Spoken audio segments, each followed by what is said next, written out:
Alrighty, Dottie. Hello, everyone. Hello.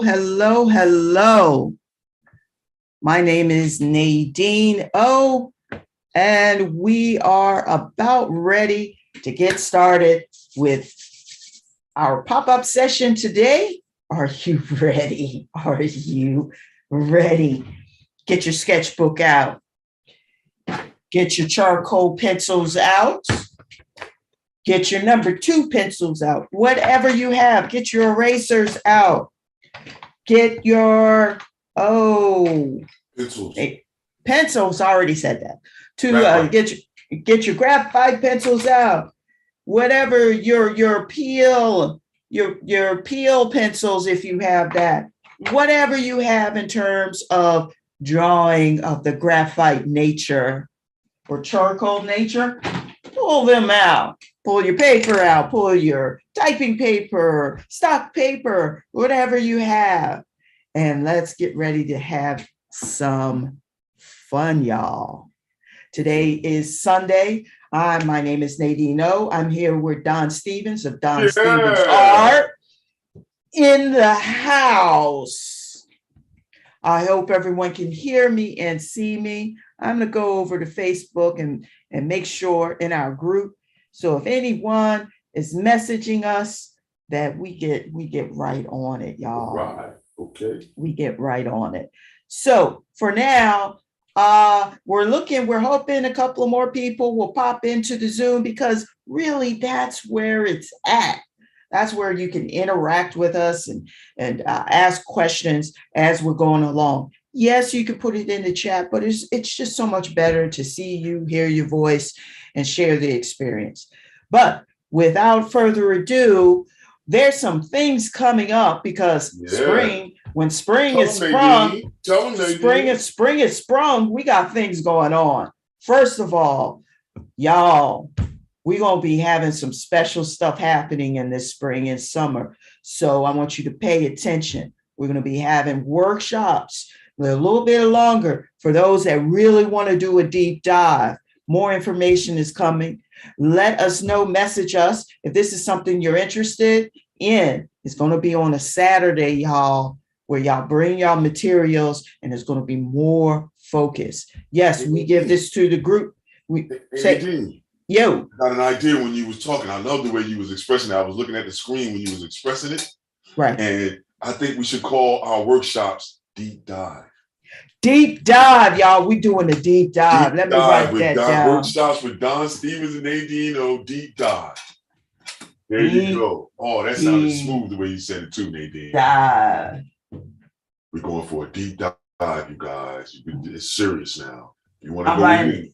It's a deep dive now. We're not just playing around on Sunday morning. Right. Playing around is just really getting the creative juices going. This is something we take. Yes. That you want to do something. Because some of us as elders, you know what I mean? You guys, you can be very judgmental. And sometimes that leaks over into your personal. We trying to beat up the closet perfectionist in you that's destroying you and making you think that you have to be perfect. There's no such thing as perfection. We're going to show you that on a deep dive. Yes, absolutely. In deep dives, what we're doing is we're going straight into, if you wanted to know figure drawing, right? Mm-hmm. We're going to start off with small modalities. Mm-hmm. And we're going to go deep into how to really do a figure drawing, or how to do a certain aspect of the figure. Or it's going to be a landscape workshop. And we're going to work from a photograph that we're going to, how would we say, put out for everyone to take a copy of, or take it with them, off the screen. Share the photo with you. So then this way you can have it to put on your PDA screens for your laptops, for your iPads, for your tablets, and things like that. Even your phone, even your TV. So if you have a smart TV, which everybody does at this point, you can broadcast this onto the screen so you can see it even better. So I would suggest that. So, the deep dive is going to be something special. When you think, Nadine? Yes, absolutely. It's going to be something special. But and it's not a but. I just want to say, you know how many times you're out and about and you're taking pictures with your cell phone or your iPad or whatever it is you have, right? Or your camera.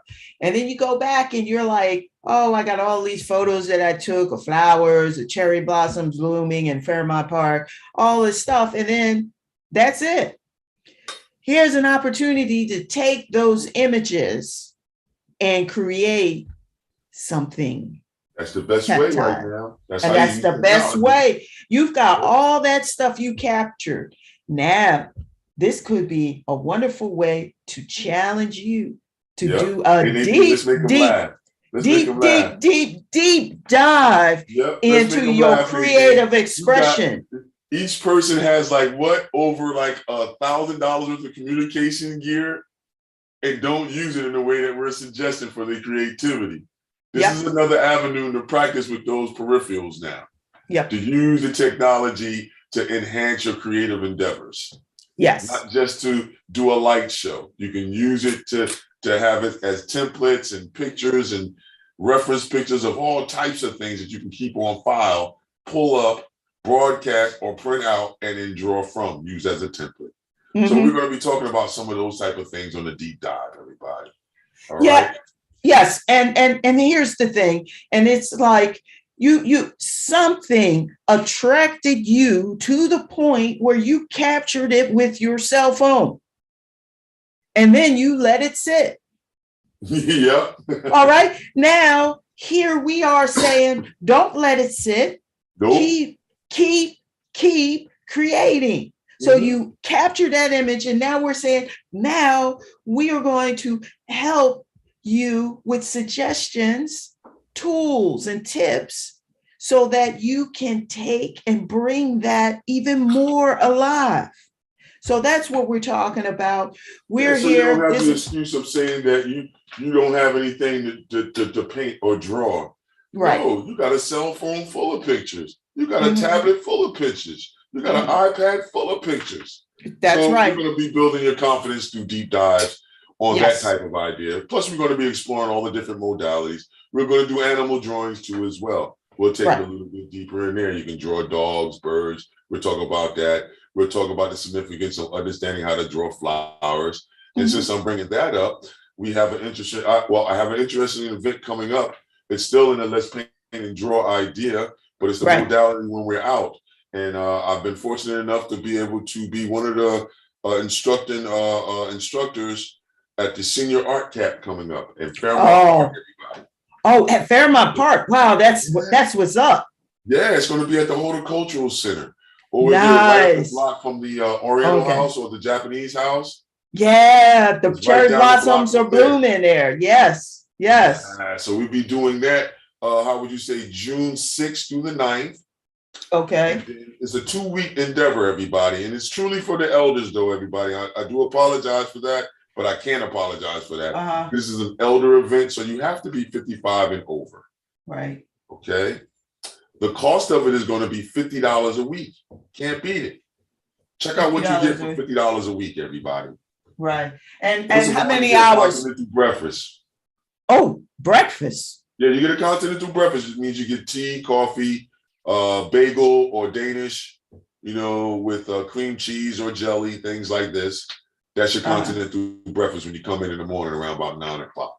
Okay. Then you have a box lunch. Wow. Yep. Now, on top of all of that, you don't have to bring any supplies. All the supplies are going to be, how would you say, provided. Wow. And these are going to be, how would you say, quasi-professional supplies. Okay. Now, listen to the different classes that they have. They have 2 acrylic classes. Okay. They have 2 watercolor classes. Then they have a mixed media class. Okay. Then they have me for charcoal drawing and sketching for basics. Okay. To get your whole thing together. And then you have another young lady that's going to be doing drawing as well, but she's going to be using color pencils and pastels. Okay. And then you have 4 slots you can pick, everybody. You have 2 slots per week. You can mix it up if you want. You can start off with me to get your rhythm and an idea together. And then you can press another modality and go down to another one midweek, and how would you say, explore other terrains as far as acrylic painting, watercolor painting, those other mediums are concerned. I just tell people, if you want, come to me first, get your ideas and your thoughts together, right? Right. Then after you get your ideas and your confidence together about draftsmanship and trying to get your drawing down, then try the other modalities at that point. And it's $50 a week. So and you get to pick each week what you're gonna be doing. So you say I have people it's that June for the whole thing. Okay, so it's June 6th to July 9th? To the 9th. Okay. On that Thursday, so it's 4 days. 4 days. Yep. You get the Friday off. Okay. Following week, it's down to the 17th. So it's from the 13th, I believe. Yes. The June 5th, June 13th through the 16th. Okay. And then Friday is the show. Oh, and there's a show. Yeah, so it's a group show. We put up all the contestants, all the participants' work in each modality. So everybody that participated with me, I prepped them from the beginning about the show at the end. So we're going to put work up from each participant, at least 2 to 3 pieces of each person. Right. And it doesn't matter what modality you pick. Then you got a first, second, and third in each medium. Okay. And then you have food there too. So you're going to have a nice buffet, type of lunch deal. Right. And you possibly have some music and things on that day. And you can invite your family and stuff like that on the 17th. And then we close out, and that's the end of the event. So it's a beautiful event for 2 weeks. Wow, that's beautiful. $50. $50 for each week. Yes. I just want to be clear about it. You don't have time to do the first week. You can just pay for the first week and come back on that following week, 17th, for the Friday. Okay. So just so everyone knows, is that you may know someone, if it's not you, your grandparents or whatever, this is a beautiful gift that you can supply to them.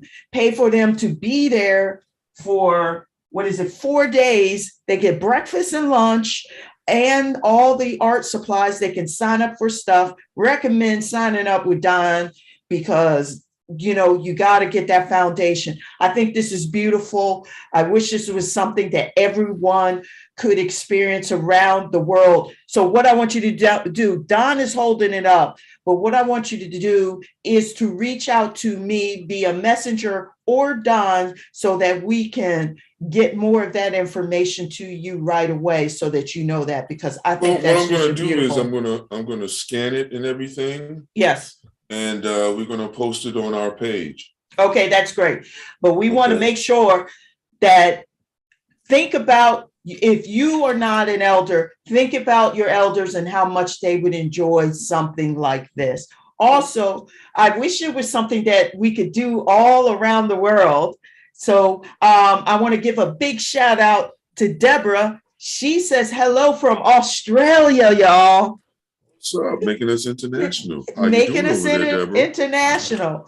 So if you just joined us, Deborah, we are going to be working with graphite and pencils. Everybody gather your paper, whatever you have. Let's have some fun.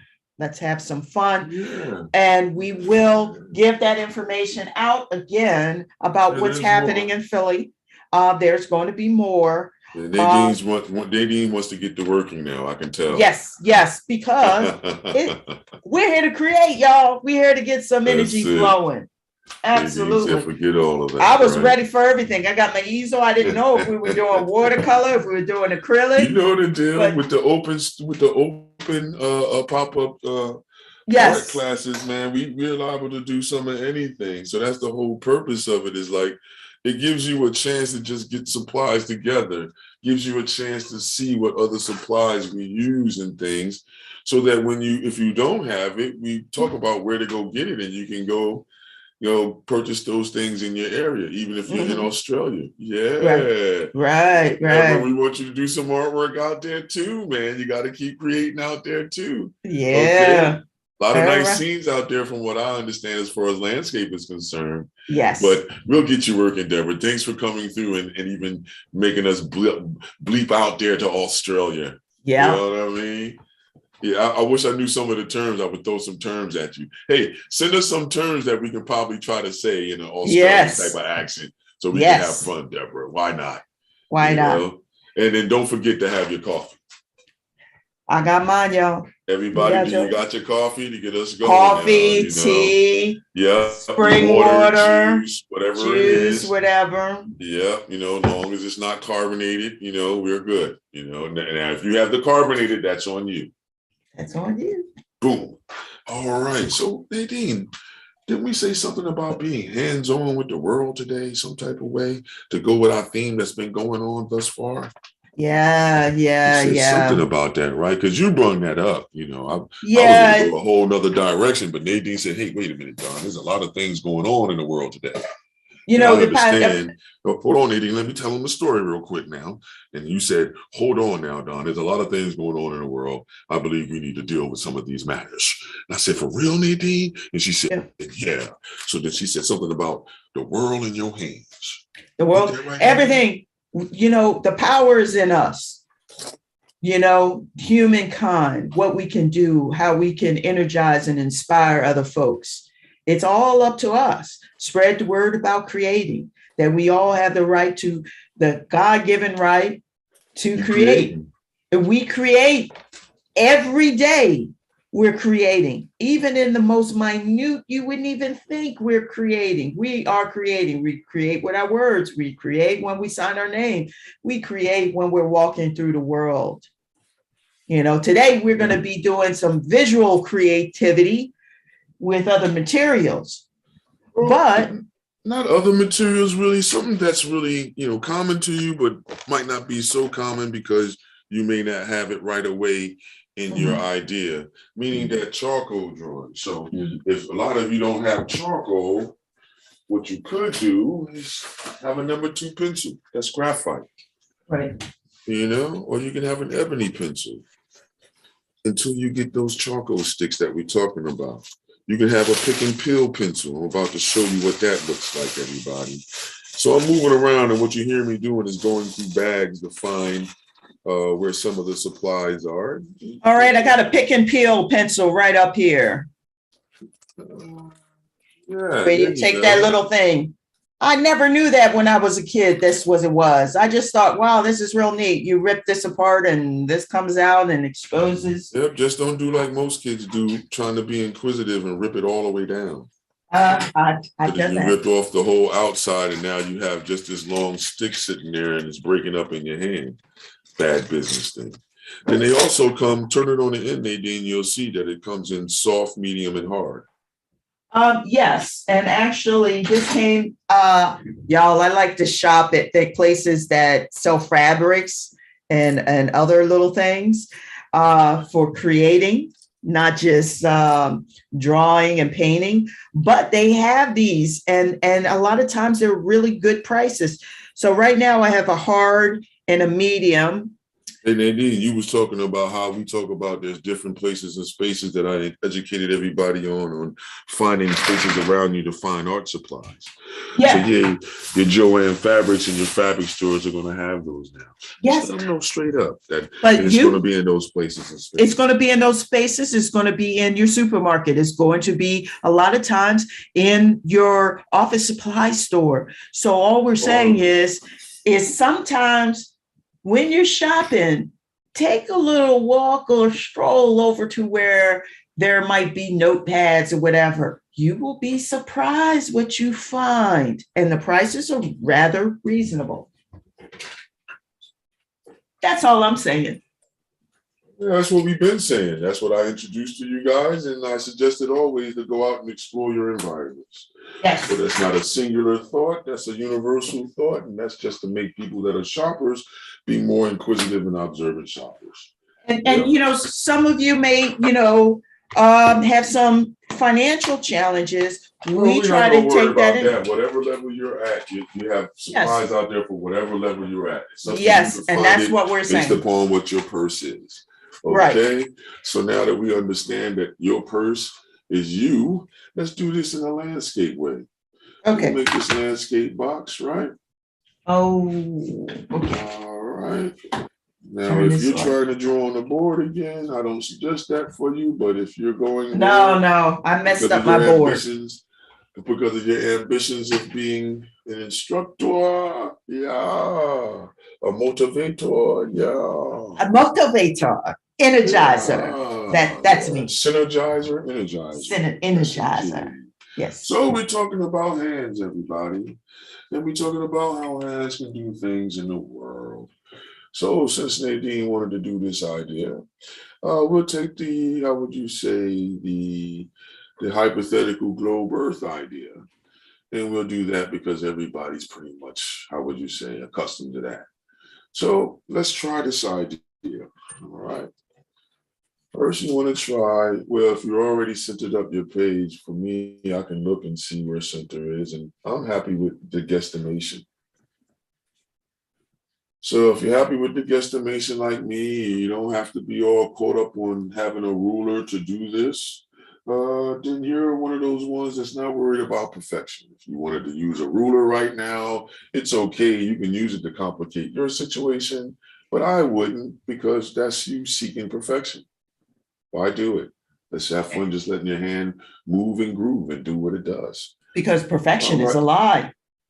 It's always, that's my famous line. I got a lot of people that's emailing me on and saying, hey, I used this in a board meeting. You know, perfection is a lie, repetition is the truth. And they said they yielded more results. I mean, so I have people that call me and talk to me about this term and what it means and how it can be applied to different modalities in your life and especially in the arts. But once you understand perfection is a lie, you're always going to tend to go towards doing it again, repetition. You know what I mean? Do it again, before you get the perception of perfection. With that being said, once again, let's do this idea with a hand. So this time we're going to do a hand. Let's start off with a block like so and make it look like it's dipping down. And then now what we're going to do is we're going to make it like it's almost like looking like a piece of cake or something. This is going to help you put the fingers in that you need to put in. Notice how I did the dip in the middle of the hand, or the middle of what I'm saying is the hand, because that would be considered the palm of the hand. Can you see that, Nadine? Yes, I can. All righty then. You don't have anybody else on with us yet. So good morning to Miss Pauline. Good morning to Paulette. Miss Paulette. Good morning to Ray Della. And good morning to the other crew of guys that hits us up. John Z, Juan. You guys, good morning to everybody. Good morning. Good morning. Hopefully everybody's up and able to either listen to us or draw along with us. We'll have some fun. And if you're watching this in the rebroadcast, be sure to leave a comment if something touches you in any way or if you have any questions. Well, I'm sure it's going to touch you. Just comment anyway. Yes. So it's going to touch you. So comment. I need you to comment. So let's do this like it's a right hand. You know, the thumb is going to be on the left side because it's palm up. So you figure one circle here will be the pinky. Circle here will be what? Ring finger. Circle here will be what? Middle finger. Circle here will be what? Index finger. The pointer. You see, the thumb is on the side. All right, you ready? We can put a little hump and stuff there, but mainly if you want this to feel like it's coming out towards us, like how my hand is coming towards you at the camera, everybody, you see that? And you see when I dip, oh, hold on. Oh, let me turn it this way, yeah. And then I dip the fingers down like that. You're trying to get a feeling like that. You see, so with that being said, you start off, what happens is these fingers are going to overlap. So now you bring the circle down. You see, you bring the circle down and over. Bring the circle down and over. Bring the circle down and over. Now you can see how you have a cylinder started for the fingers. That's from the base. You see, and now you can put that underneath here, that underneath C there. So now if I erase out the middle of that one that I just did, look what happens. Starts to get that feeling. You feel it? See it, everybody? If you do the same thing, it's possible you see the same thing. Now, this is where we want to have some fun with the fingers, right? So then look, now we're going to bring it up. So if I bring the finger up, like so, and off to the side, that's saying that's overlapping that area. And notice now how that finger looks like it's turned up. See that? Mm-hmm. Let's do another one. Gradually, we'll bring this one up just a little bit. And then it'll go, well, let's bring it this way. And then boom, down this way, and then this way. So now we have that finger coming up now, as we see a little bit of the underside. Mm. You see? It's like the fingers are crumbling up. Mm-hmm. They're folding up right in front of you, you see? Now what happens with this one, it's going to come down just a little bit before it turns up at the tip. You see? So then now, we're almost at the tip of the finger there. We're almost at the tip of the finger there. Mm-hmm. We can do the same thing over here and bring this out on the side. Now you can see the underneath of that finger on the side, you see? So they're pretty much doing this. It's bending down. So let's erase out this in the middle here. And now we have the fingers coming towards us, or doing that effect of looking like it's bending, about to grab something.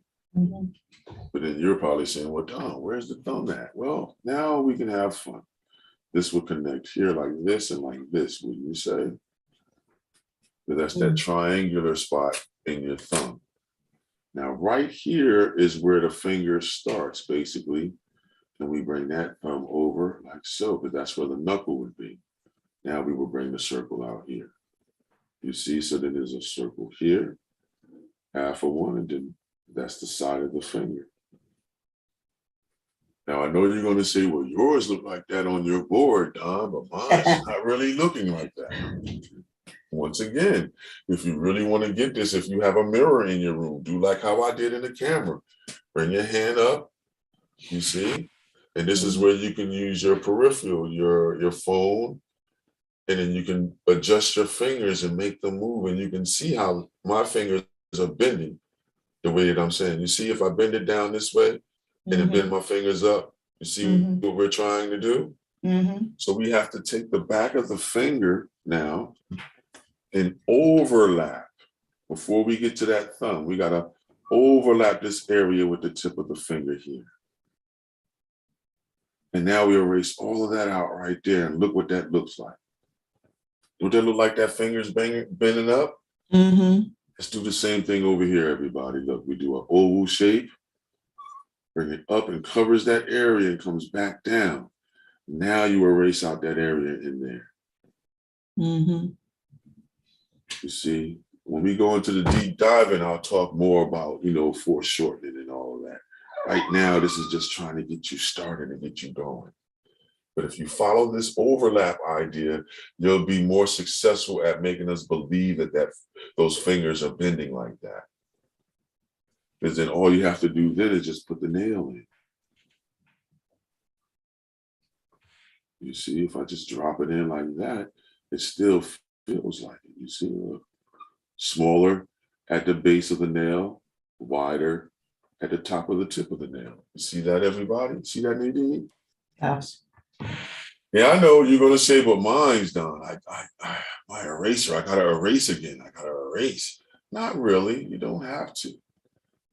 You see, look, I'll do it with this one here. We can bring this one a little bit further up.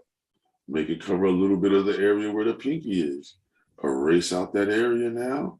Leave the long part on the sides there. And look at how that looks like that finger is covering that area. Now you're probably saying, yo, Don, well, how come the pinky looks like it's longer? No, because it's shorter, you can see more of it. And now we can put the tip of that finger right there.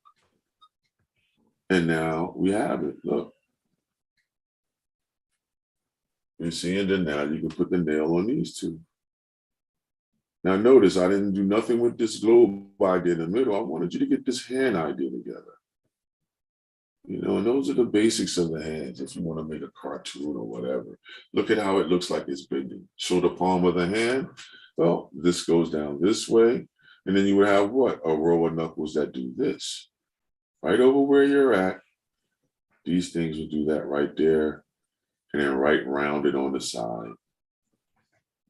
These lines will go inward. Then we can erase this one or bring it around. And then now erase it, because that's how you would see that in the palm of the hand. You see, so then when I erase out all of these, I know it seems like it was complicated. Really not.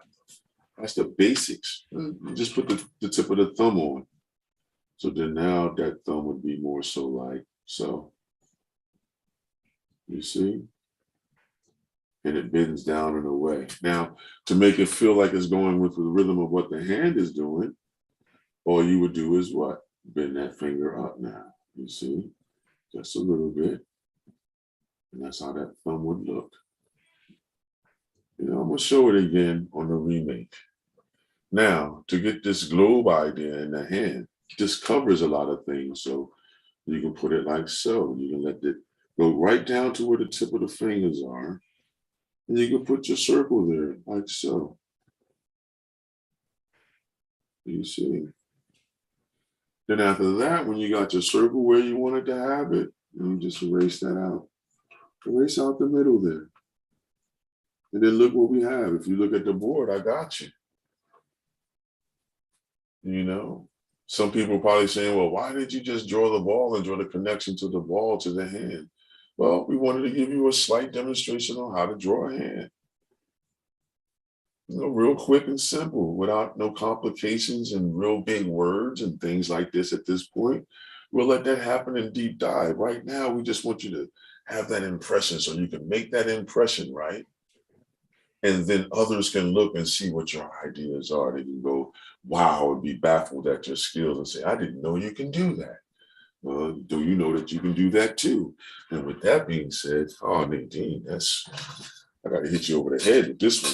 You got to take it. Hold on, Nadine. You got to. What's that? That's me tapping the cup. It's like, oh my God. You know already? Something prolific. We said something prolific. Right. You know, it doesn't matter if you do the hand first or the ball first. Right. The most important part is, can you make us believe a hand is there? Right.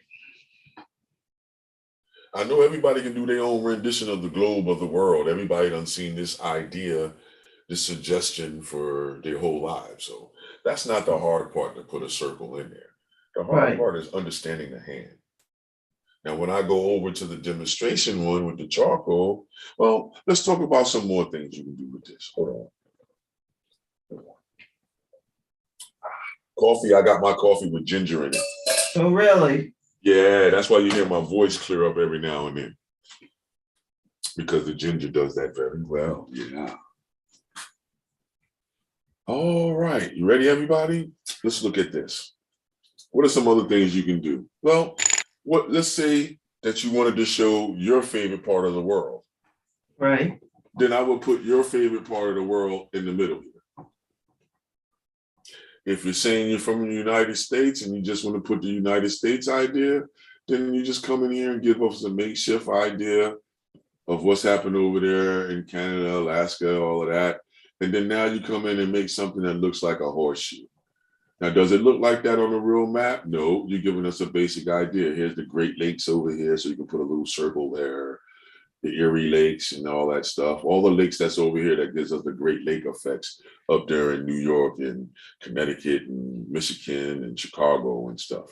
So that would be over there. Then it starts going in. And that's our shoreline over here, New York, New Jersey, all of that. Then this is where it comes down to the Carolinas.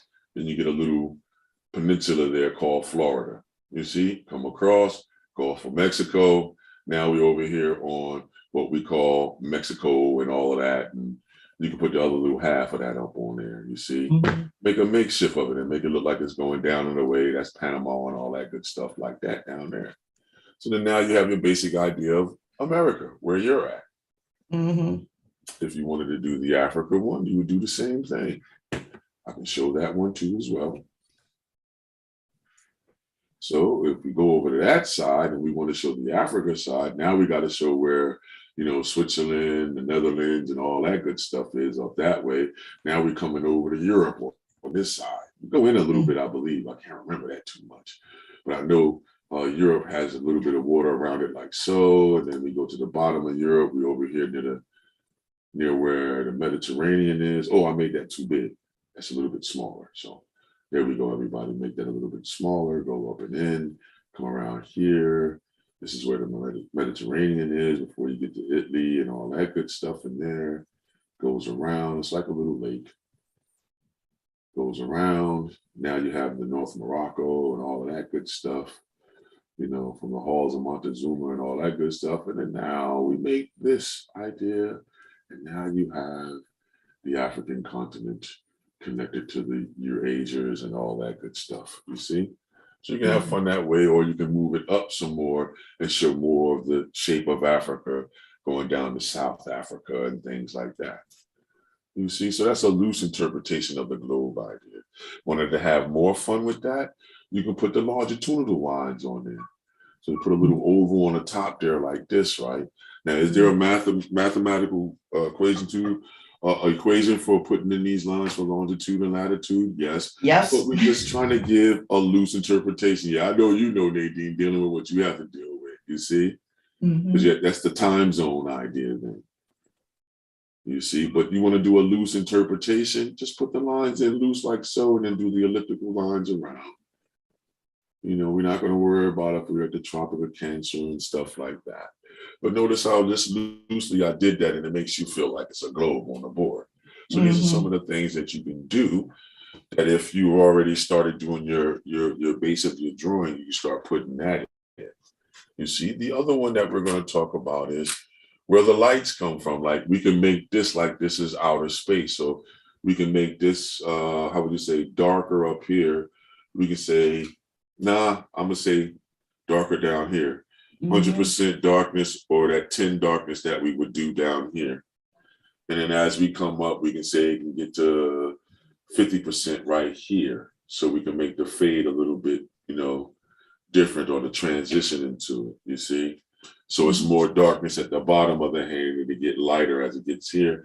And I wouldn't take it no more lighter than possibly 30% vibration or intensity or lightness or dullness, if you want to say.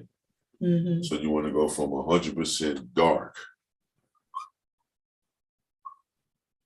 because we're just using charcoal on your pencil now, everybody. And as you go up, you gradually get lighter and lighter. So I would say right around here, 90, then you would get 80.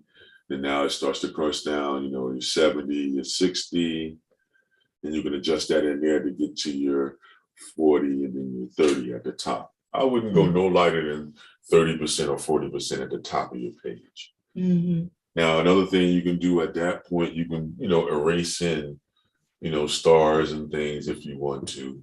Whether or not this is factual or not at that point is not a concern, okay? We don't want to concern ourselves with that. There's a lot of different things. So I have somebody just hit me up on another device that I got, Nadine. Oh, yeah? Show them flat earth. No. We don't want to issue. Okay, we don't want people thinking and going down the wrong avenue at this point. I'm just concerned with getting you to understand how to do a hand and how to present your idea at this point, okay? And this is going to help you with moving you forward to being more adventurous, to try more things. Yes. If you see that I'm just breaking things down with basic shapes, and notice we didn't use any picture as a reference now. Right. That's what I want to show you guys. We didn't use a picture as a reference. Now, I know you're saying, but Dawn, that's you. I get that all the time. But let's go with the 100th monkey idea. If you seeing me doing it and you see how my hand is moving, what's to stop your hand from moving? Don't tell me about arthritis and all this crap too as well. I don't believe in none of that. When I instruct people to have these type of ailments like carpal tunnel and different ailments with the joints of the hand and the wrist, I show them no matter what position your hand is in, that elbow can still move. Right. So if your wrist can't move and your fingers can't move, your elbow can move. And if your elbow can't move, that shoulder can move and you still can get it to go. That can't move. You can use your mouth. No, well, yeah, that comes, or you use the other hand, and you just got to train your hand, and you just got to laugh at what your hand is doing.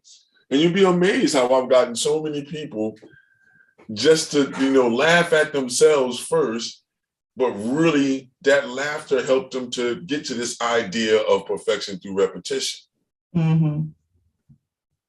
You see? So that's what I enjoy about doing all of this. You get people to react in different ways, and you meet them where they're at. We're meeting you guys where you're at Sunday mornings on the pop-up with Nadine and Don Stevens. Do that. Yeah. Somebody messaged us something? I don't know. Was that you or was that me? I think it was just a noise outside my house. Okay. Understandable. Check. All right. So now that we have that on the way and we have an understanding of that, is there, come on, Nadine, any questions about that up on the board? Because a lot of times you throw questions that people may have out there in video land. So any questions about this so far? So we what I really enjoy about how we use the space outside the box that we have drawn, hypothetical, so we can sketch out the plan. Right now, you're talking about darkness to light, right? Yes. Mm-hmm. Because we're dealing with graphite, this becomes really important, right? Yeah, graphite or charcoal, yeah. Graphite or charcoal. I mean, you can use this idea in color pencils and things like that, but we're mainly worrying about the charcoal today. But you would just, how would you say, control it a little bit differently with pressure with color pencils. That's okay. All. Okay, yes. And I think this is great because I don't want to start thinking about color. Well, no, you don't have to for this one. You just think about, how would you say, lightness and darkness, or brightness and dullness, or brilliance and dullness. So you get to understand those things without having to say, oh, wait, what color is the hand that I'm doing? Should it be my color? Should it be somebody else's color? We're not worried about pigmentation. We're worried about the structure, the formulation, the draft woman or draftmanship. Right. How to take that thought of seeing your hand in front of you, seeing a reflected image of it, and then possibly replicate it on a page here. Gotcha. You see? So, Nadine, can you pin this one right here where my hands are? Absolutely. All right. And how's the light? How's the light on those? They're pretty good? Looking pretty good to me. All right. Yeah, you see? Okay, let me go to there. Then go to here. Thanks for being patient with us, everybody. We still learning and going as we go, and we're having fun. So we laugh at ourselves when we start doing things that take up time. So I'm glad you guys are patient with us. Okie dokie. And plus, this is a Sunday morning vibe. Relax, grab your coffee. It's about us getting together, sharing information. Yeah. All right. Coffee. You don't have to worry about dipping anything in your coffee today. No, you put that to the side. If you do that, the only thing you're going to get is a little diarrhea. That's it. That's right. And a bad and a taste of either metal from the graphite in your mouth, or just a nasty taste in your mouth. You know what I mean? Like overburned barbecue chicken or something. When you eat, you see what I'm saying? The little burn that's too carbon. And you'd be like, oh man, that tastes like a piece of rock or something. Yeah, you just ate charcoal. You know what I mean? Okay. So I'm using what they call is the medium one today is pick and peel. Okay. With that being said, you see how I have how would you say, a little plate full of just charcoal pieces and bits. I suggest you do that with either a Ziploc bag, because I've done that too as well. Mm-hmm. And I got a little cart that I have everything on, you see? So you don't have to have a little cart like me, but I would say, even for the kids, if you have kids, get your Ziploc bags and start putting things in Ziploc bags. That works real good. Yeah, I have mine in a little Tupperware container. There you go. Yeah. Yeah, because it's, it gets a little messy. Yeah, but that's when that dollar store adventure goes pretty good. You see, or you go into Walmart or Target, to go down those Rubbermaid aisles and things like that. You know what I mean? Or how about if you don't have that? Well, darn, I don't do that. Oh, okay. Well, you do Chinese food, don't you? Yep. Yeah, everybody does a General Tso's chicken and all that good stuff, but then they go to throw the containers away. Where if you look at those plastic containers with their lids on them, like how this one is, this one that I got showing on screen. Yeah. That's what this is. This is the Chinese General Tso's from one of the restaurants, and this is what they serve it in. You rinse it out, and you can use it for holding, bits and pieces of pencils and erasers and things like that. Or you can just go with the Ziploc bag. And you know what happens, y'all?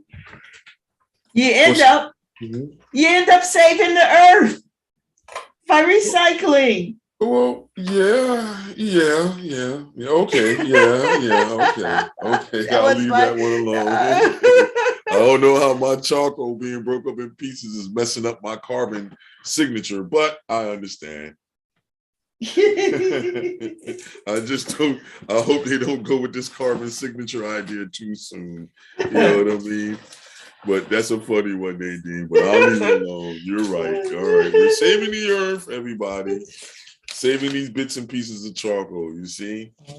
I got bags that go all the way back to 1999, everybody. So, and then you still, like how you see, now this is a brand, I just want to go through this real quick. This is a brand that you can find at the dollar store, that's Sergeant Art Charcoal Soft Pastels. Okay. And they have another brand that's Artist Loft. Okay. Now, what you'll find is Sergeant is also in the high-end art stores too as well, and it's also a viable and professional use item. So see, that's why I have a piece of that there. You want to have a piece of soft charcoal. If you got other charcoal pencils, I do, Wolf Crown, Wolf Carbon, things like that. You can use those. Or you can that pick and pill is the cheapest one that you can get, everybody. And it's bigger than those other designer charcoal pencils. And once again, you can get them there. Also, you can get them at Home Depot and Lowe's if you look. I would look for the graphite pencils there more so, because they use those big squared pencils and things like that for doing markings on things, carpenters and stuff like that. So they have those type of pencils at Home Depot and Lowe's. With Lowe's more so, you may find more pencils because they cater more towards the home type of environment idea. Whereas Home Depot deals with more so the contractor idea. They both deal with the same atmosphere, but one leans more towards the private contractor and the construction idea in the private sector. And then the other one is more leaning towards the home and the decor and the personal. You know what I mean? So that's the difference between Home Depot and Lowe's, everybody. Got it. All right. So now you can use a piece of paper like how I got an 18 by 24 piece of paper. It's the drawing paper that I suggested everybody get at one point from Artisans and Crafters. You can get a real big ream of that. It's like 100 sheets of it. And you can do like how I do. You can cut it down and things to 9 by 12 pieces and things like that. They also have the watercolor in the same packet like that. And it's only like 30 or 40 bucks. And you get a ream of 100 of it, you see? And that's the importance. You got 100 sheets that you can cut up into different. So some people spend $40 on things that's nothing really. But imagine if you put that $40 towards not buying a pad of paper, but buying a block of paper that you can cut up into various sizes and have more of an experience, all right? So I'm going to start off by just drawing the hand like how we said. I'm going to bring my hand on a demonstration one a little bit lower, and we make it a little bit bigger. I'm going to make the base of the hand a little bit insignificant because I already know I'm going to cover it, you see? This is the way I would do it if I was doing it for myself. So I know a lot of you are like, Nadine, you already got your image there. So what I would do, I would start off almost making this look like a heart. You see that, everybody? That's how I started that off. I don't worry about the fingers and nothing. Now, I know I showed you how to put the circles, right? But I wouldn't put them real harsh on mine, you see? I put a loose interpretation. So I know a lot of you out there, you're already going to be started. You saw the demonstration on the board. Now look at how I would do it, if I was using the same idea and I was just drawing along with you guys, you see? So notice where I put my fingers at, you see? So now what I can do is I can bring it down, right? I'll bring the fingers further down because I'm gonna make them bigger now. So then now when I really do it, it's really gonna look like it's grabbing the globe. You see, I bring this one over to the side, and then we bring the pinky over like so. You see, it's already there almost. Now, what you can do after that point, right, everybody, is you should have your paper towels around you. All right, everyone, you should have your paper towels. You should possibly have your tortillon with you. See, I'm being bad. There it is. You have your eraser. You have your kneaded eraser if you like. And you have your tortillon, you know, of any size that you want, everybody. All right, that's the tortillon there. All right, so then now look, let's make a little makeshift move here. What I'm going to do now is I'm going to say where the globe is going to be. So I'm going to say the globe is going to hit here, cut off that part of the hand there, and come around this way. So notice what I did. I just made it part of the base of the hand. And if you think about it, that's where it would be sitting basically, and your fingers would be coming up and around on it to make us believe that it's gripping. And you see, even me, I didn't worry about it being perfect. It might look funny on your screen, you know what I mean? I don't know. Yeah, let me look at the screen. It's okay. I'm not going to worry about that too much. You see how I did? So look at the overlaps, Nadine, where I'm at. Look where I made it the darkest point at touching those fingers there. Because now I have a little bit of the thumb reaching out on the side, you see? Gotcha. So if the thumb is grabbing a ball with the other fingers, you're going to see this type of idea. You see? So then now what I can do is I can come in with my kneaded eraser, right? And with my kneaded eraser, it's going to gradually take a little bit of that off. You see? Because I don't want to take it off to where I can't see it. But I can cover that up later when I put my globe idea in there. See? So we erase this out, erase this out. Yeah. Now notice how I still have the bottom of the fingers there, you see? So then now what you do is you bring that part up that I was talking about before, you see? So this would be from the base of the hand to the first set of knuckles, you see? And then now you bring that up to get to where the tip of the finger is going to be, you see? So now you can round that and make that a little bit smaller. Half of this space would be the tip of the finger.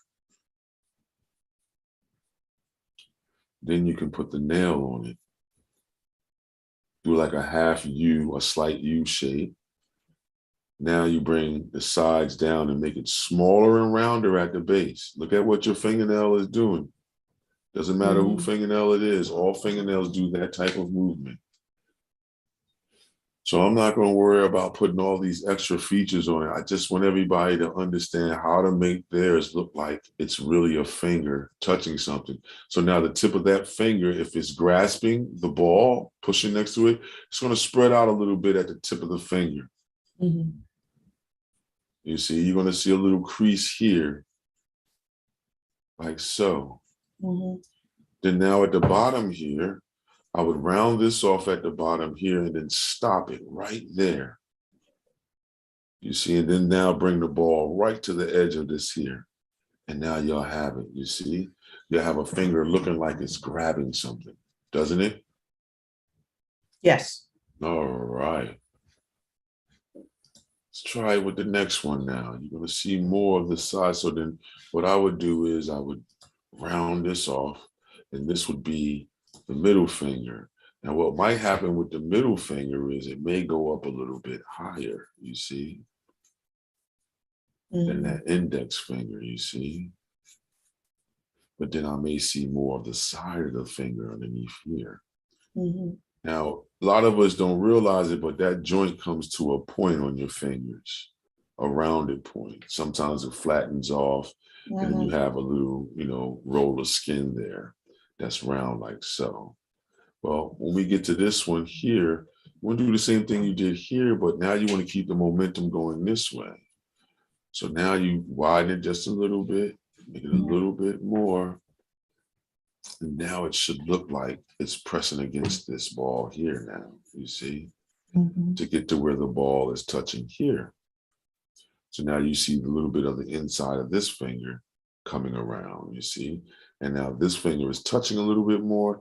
Just know when something touches something with pressure, it spreads a little bit as far as the human body is concerned. The muscles spread, the tissues spread, the skin spread, you see. That's the difference between doing a cartoony looking one. Oh, there we go, Nadine. Thank you. What's that? The pin. Oh, okay. You see, now you can make it look like it's bending this way, you see. Now, there's more things you're going to do with the tonality. So don't try to make it worry about it's not really looking like it's touching it, because this is still early in the ball game. You're just showing how that finger is pressing against this so-called ball that everybody's suggesting is Earth. Right. So if you like that suggestion, this is what we're doing this for. And I think it was a wonderful, I would say, idea that Nadine came up with to be able to have us continue our idea about the world and the position of the world and how you can use this symbolism and this art idea in a group session to get everybody to think about those things. You see, and to use creativity as a nullifier for ulterior motives for behavior. Yeah. Yeah. That's the art therapist in me at that point, everybody. And not only that, but it's taking a flat piece of material and trying to show dimension, trying to show space. Well, yeah, line, that's everybody's line, mission. Space. Line, shape, form, light, and surface. That's the theorem that I lay down for everybody. You see, so now look, I can round this off here. Now we make this one a little bit bigger and over, you see, because now we got to show the side of the finger here. You see, now that's going to stop almost the same position on where the middle finger is. This is your, how would you say, ring finger at this point. You see, we're seeing the side here, that ball is here. So this is hypothetical. If you really want to see this idea, grab a tennis ball or grab a softball. Right. And then you can see how the fingers would curl and grip the ball, and then you mimic those movements. But there's still, the base is not going to be that far away, you see. What's going to happen with the thumb? Well, the thumb is going to come around now, you see. That's where that joint would be here, you see. And then now that thumb would start to come here because it's going to cut into the ball, you see. So that's part of the thumb there. And then now you're going to see what? The tip of the finger do the gripping, you see. You see that now? Yes. Because then now when you put the nail on that, it's got to be towards the edge, and then it curves, you see? If you look at your thumb, that's the way that thumbnail looks on an angle. You know, now you got a round at the knuckle there. If you wanted to look realistic, then you got a round at the knuckle here, and that goes under here. This part is the hand gripping. You see, and you would have to show that idea of that hand gripping the ball like that. So then I can take the kneaded eraser and I can erase out some of this before I start filling in. You see, erase out some of that. Another way you can do it is you can take your tortillon, right, everybody? And you see those lines there? And if you already have an understanding where you may want to put darks and lights, now you can use that to start your bases of your darks and lights. You see, for the hand, by just smudging it just a little bit, smudging the fingernail just a little bit, you can come back and relieve that area with a little bit of erasing. You see what I did to the thumb there, Nadine? Yeah, looks nice. Saying, well, not worry about it looking nice. Can you replicate the idea where we're going to use the tortillon or your paper towel to smudge these underdrawing ideas so that we don't have to erase it? We can use that charcoal that's there. You see, use the charcoal that's there. You can even take your tortillon and formulate the top or formulate the next finger, you see? See what I'm doing, everybody? I'm using the charcoal on the surface. You see? And then now I can put the nail on the edge here. Now, you're probably saying to yourself, well, Don, how can you putting the nails on the edge? Think about it. You have to show the circumference of the ball of the globe, right? And your fingers would have to be spread apart or moving a certain way. So that middle finger 9 times out of 10 is going to be coming right at you. You see? These other fingers, you're going to see them go off to the side a little bit more, depending upon where you put the placement of your hand for grabbing that particular ball.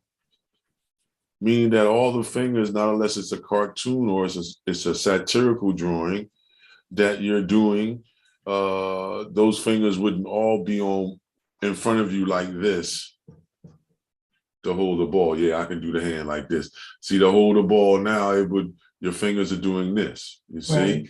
Yeah. And you see how my fingers, if I'm holding my hand in the camera like this, see how my nails are rolling to left and right in your camera view? Mm-hmm. That's the same thing your hand would do holding the ball. So now look, I'm gonna put my hand right in the position on where our drawing is. And you see that?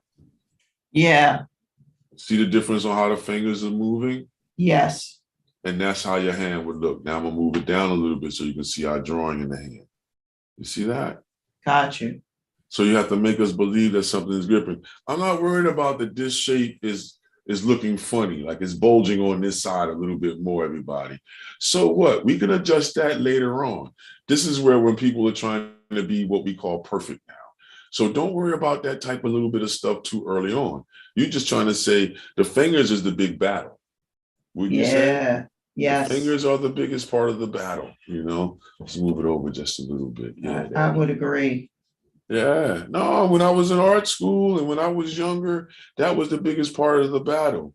When I'm watching elders and stuff that I work with, and I get them to see these drawings and get them to see that they're all artists, then that's the hardest part because everybody wants to be perfect to the perspective, what they're seeing.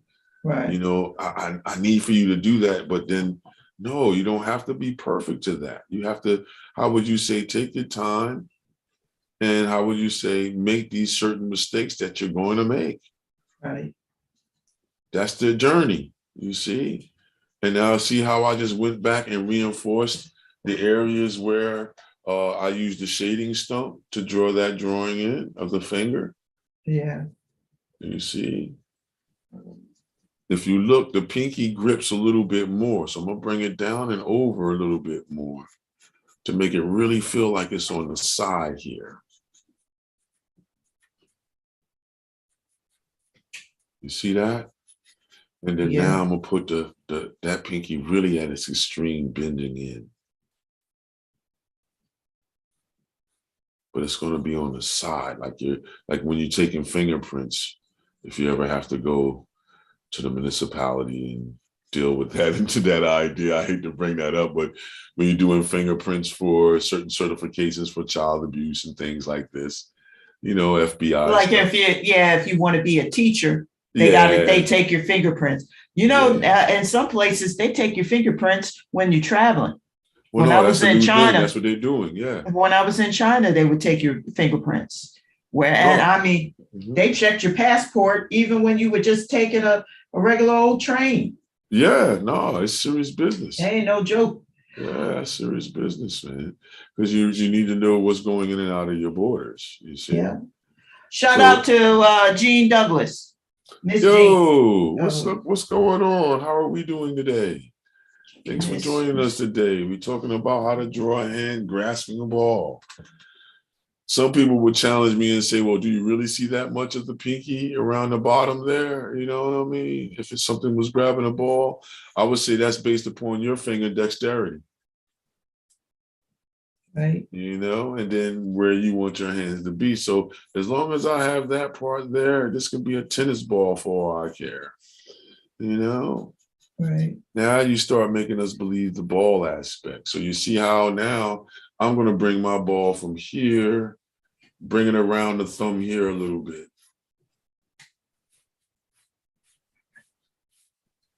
Because what I'm going to do is I'm going to bring the middle down, you see? So I'm talking about that central part of the globe that we see a lot of times. Right. I'm gonna bring that part down, and then I'm gonna bring my longitude and latitude so you can see it from the top like so. You see what I'm doing? Just to get it set up. So I want it to look like you're looking down on it. You know, you're looking down. So to make it more dramatic, you see another perspective. So you see the fingers in a certain type of perspective, everybody gripping the ball, right? Right. And then you see the hand, and you see the ball representing, you know, an idea of Earth, looking down on it in a perspective of it curving or down and away from your idea. So to make it easier for me, I'm going to start with the whole idea, like, how would you say here? I'm going to start with the upper part of Canada and all of that, you know, or, you know, Alaska's on the side here. Make that a little bit smaller. So I get more of America on that side here. Like so. Yeah, there you go. And then they cut off Mexico a lot of times. So, you know what I mean? Yeah. You can have fun and put the Gulf of Mexico there. And then there's Florida. Now I'll come around this side. This is the upper northeastern region. You know, here's our little region of New Jersey, Pennsylvania, Delaware there. Come down around that. And now we have Florida down here at the tip. You see, and then now you can do the whole top of South America if you want, right below the fingers. Because that's where the Panama Canal is and everything else. That's Mexico. And notice how I'm not worried about it being perfect to the globe. I just want to give a suggestion.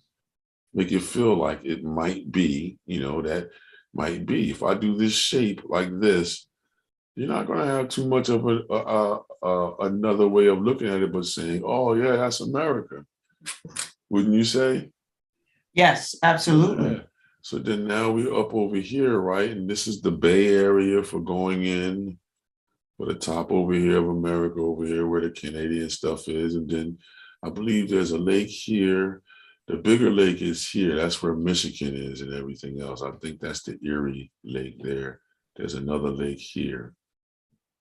Yeah, that's where you get those Great Lake effects, everybody. And then that's Nova Scotia over here and stuff like that. You know, yeah, there you go. A lot of wars over water over here. If you want to check into it, Michigan and Nova Scotia across these waters. Interesting conversations if you ever want to do that. Then we have Alaska and stuff over here. So I'm not too sure how it absolutely looks, but we'll give it a makeshift look, you see. And then try to make it look like it's spreading and stuff like that. So then now we can bring my longitude and latitude lines through now. You see, if I bend it, you see it starts to make you believe that curve. All I'm doing is replicating this curve here and make a curve under there. And you still start feeling like something is curving. So just remember, you're on a two-dimensional plane, like how we mentioned, and we're trying to make you believe that this is a ball. So using certain curved lines in certain directions, like think about a basketball now, everybody, and how a basketball looks. You don't have to be athletic to know what a basketball looks like, everybody. Come on now. I have some people tell me that. Well, I'm not athletic. I don't know what that looks like. Stop it. You've brought basketballs for kids and you know what I mean? You've seen people playing with basketballs. You know what a basketball looks like. So it's the same idea. Now with the elliptical, the longitude and the latitude is the round ones. Longitude is the vertical ones. Latitude is the horizontal ones. You see, and then I would just make a makeshift circle that's going around elliptic, like how the one that I'm doing here. Where you have ones that's closer here, yep, that get smaller. And it's the same thing as a suggestion for the bottom, for the poles that's supposedly on the bottom of the globe idea that happens all the way down. I like doing it from the top version down. You know? the dome type of idea. So you can make a lot of different suggestions with this, you know. Once again, if you're looking at the screen, notice how I'm not worrying about this ob idea or the orb idea being perfect, perfectly round and all this stuff like that. Not worried about that, you know what I mean? Because we'll make that do what it do later on. You see, now I got it like that. I'm not going to finish up that. Now what I'm going to do is I'm going to come in here and do my compressed charcoal. You see, I may even do a little swerve back there, you know. So then I'll use that swerve. And notice how as I go up, I'm loosening or releasing the pressure of me pressing real hard. So if you press lightly, it gives a little bit of the charcoal off. You press hard, it'll be darker of a representation. You see? You see what I'm doing? Just let it go. Now, some of you probably thought I was saying, oh, we have to do this perfect gradation. No. However your drawing is going. But notice when I get to the top, I'm not pressing that hard. You see? Now, what does that mean? When I come back with the paper towel, you're definitely going to see it. Another thing you can do, but I'm not going to do that with this, is you can take an eraser and you can turn that into a big blending device, you see, if you have extra ones and things. Okay. All right, we may try just to show you. All right, we'll use one that's already used already. So if you got one that's beat up and used like this, one of these eraser board erasers, you can use this as a blending device and smudging device too as well for manipulating the charcoal on the surface. Watch, everybody. See what I'm doing, Nadine? Yeah. So if you don't have paper towels or you don't want to use the paper towel because you're worried about your hand getting dirty, take an old eraser or go to the dollar store and get a cheap eraser. And you can use it for this idea here, like how I just showed you on screen. So this is what I mean by the 100th monkey idea, because then this way you can't say you can't do it. I'm not doing nothing complicated. So that means that if you have a handicap on your hands, you see, and your hands are a certain way, as long as you can get your hand open and you can move that from the shoulder if you want. You can move it from the wrist. If you can only move your wrist, you can't move your wrist, move it from your elbow. And it just takes your time. Stand up every now and then if that's where your space is laid up. You see, I take it all the way up here, everybody. Look at that. And I can smudge that all the way around. All I did was take the eraser. Now I can take the excess and push it off to the side, you see?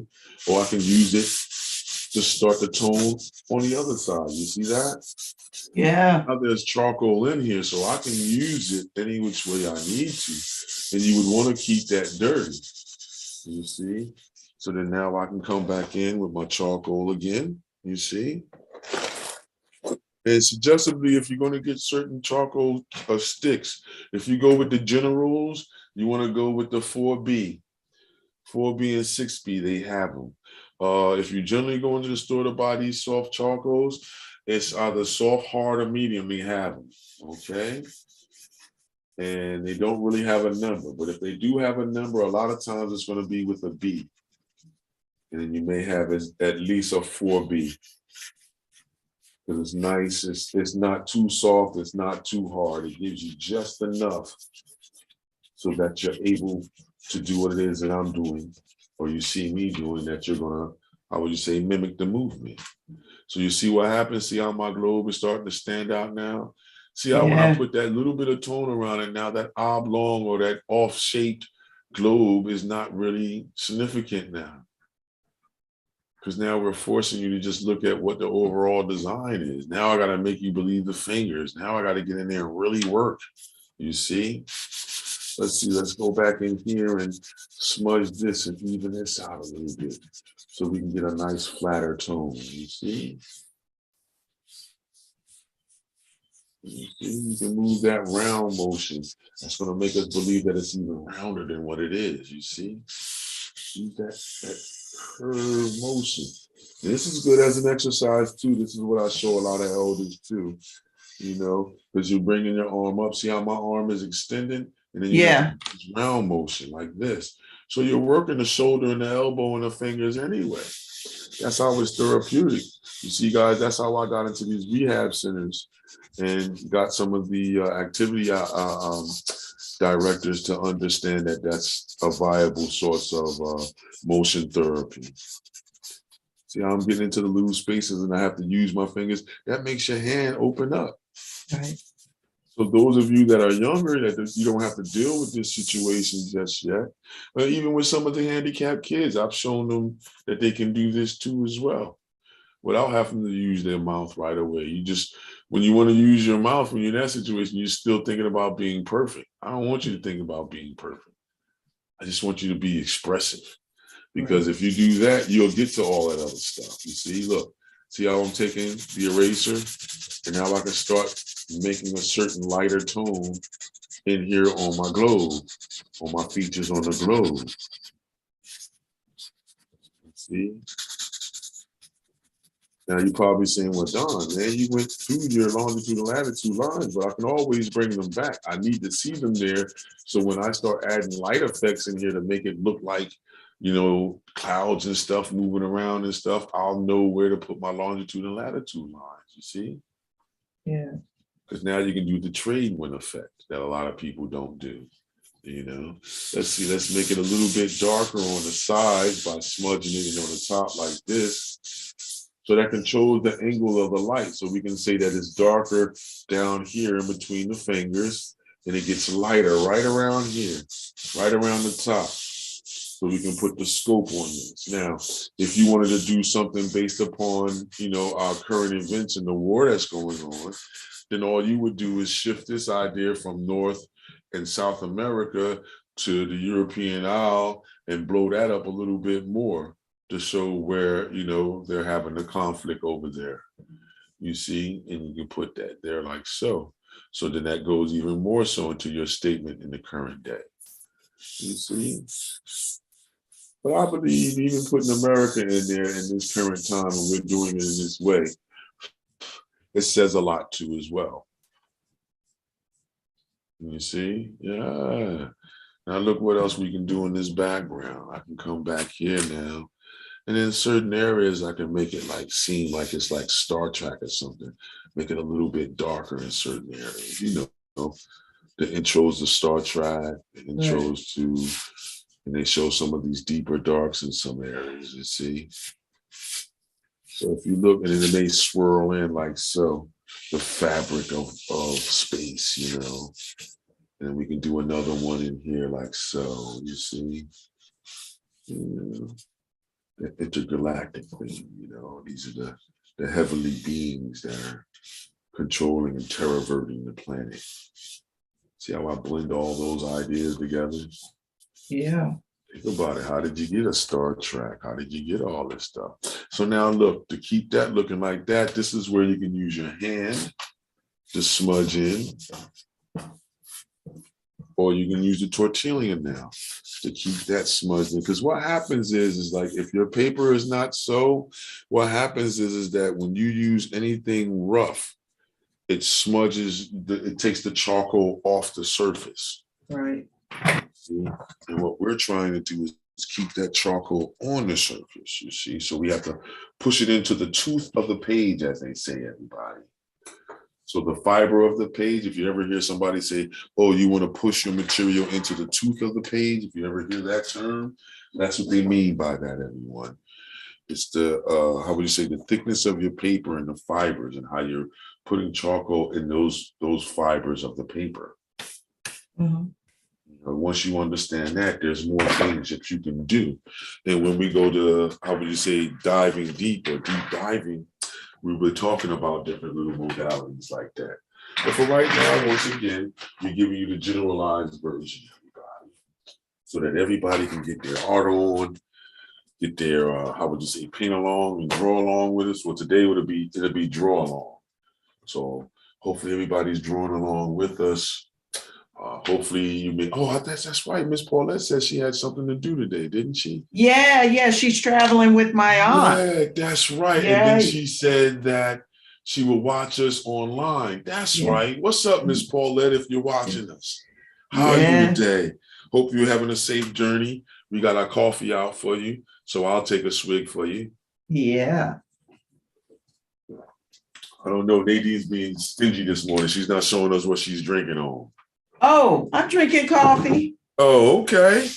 Normally you don't already had 2 or 3, you know what I mean? Slurps on the coffee like me. I gotta save some for work. Oh, yeah, exactly. Okay. Feel you. How the young kids say no more, Nadine. Say no more. No more. You see? Now, if I want more of a permanence, I have to use my hand. Because if I use my hand, I can push it in more effectively, you see? And it doesn't take it off the surface. Pushing the charcoal. Right, you're pushing it into the tooth of the page with your hand. Excuse me. Yeah. And you see how I'm able to blend that in there? Yeah. Blend it in there, you see? Take that little bit of there, leave that darkness there. Put a little bit of a fade in there so it looks like the hand is moving in the fabric of time and space. The suggestion of time and space. You see? Uh-oh, that was me. My head hit the camera. Sorry about that, everybody. What? Yeah, that's what happens when you're 6'5", 6'4".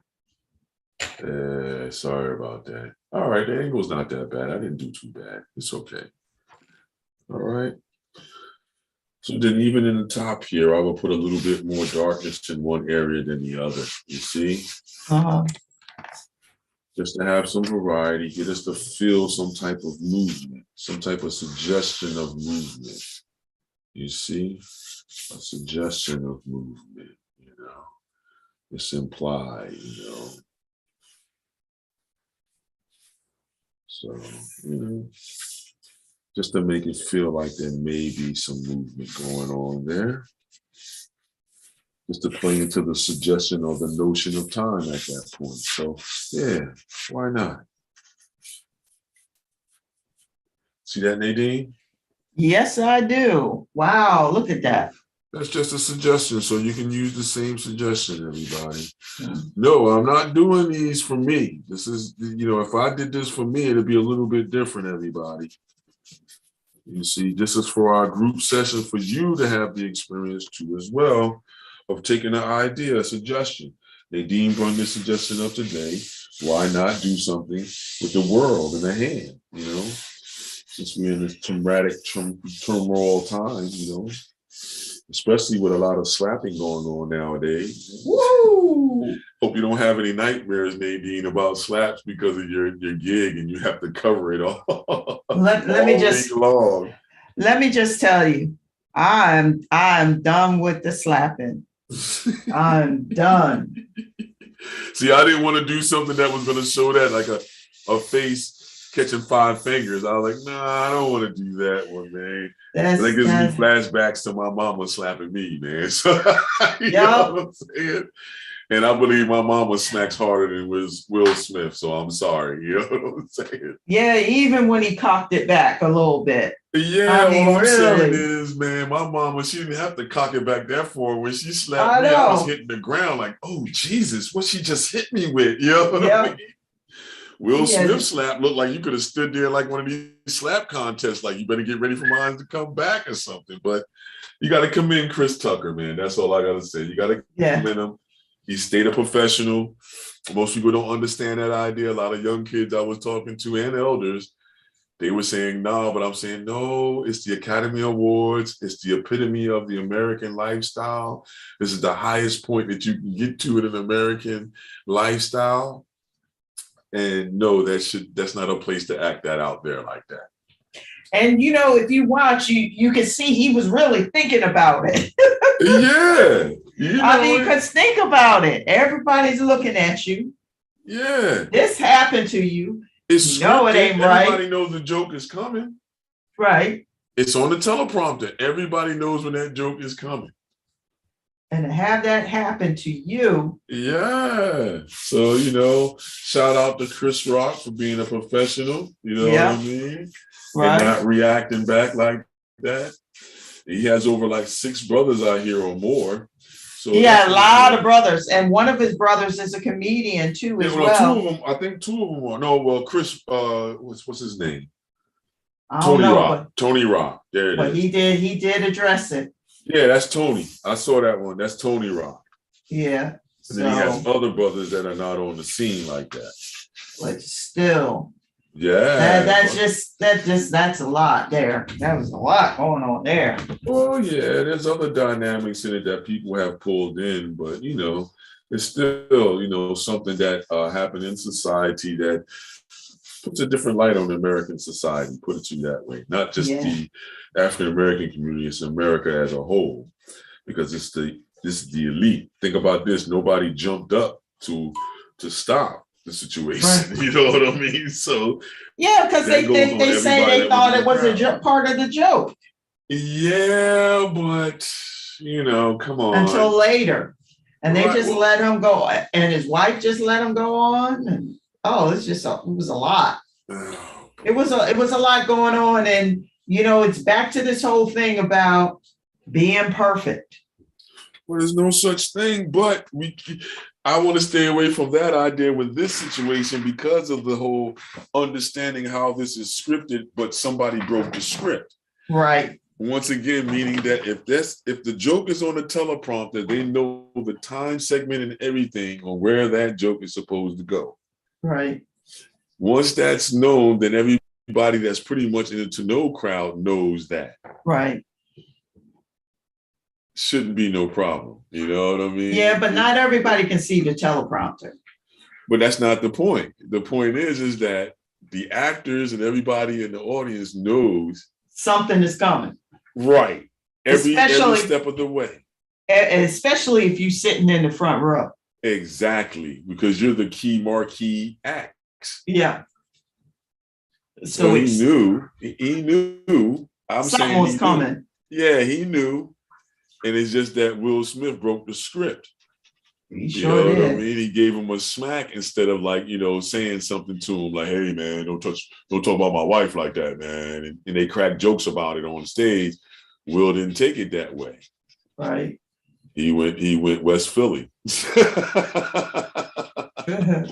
I'm sorry. But the only problem is West Philly style, and they ain't gonna slap you. This is what I'm saying. So that brings up something else to talk about too as well. So I'm like, I'm sorry, everybody. You know what I mean? I'm sorry, Nadine. I know you had to deal with this all week. So you're like, hey, I don't really want to deal with this on our Sunday get together, man. Come on, man.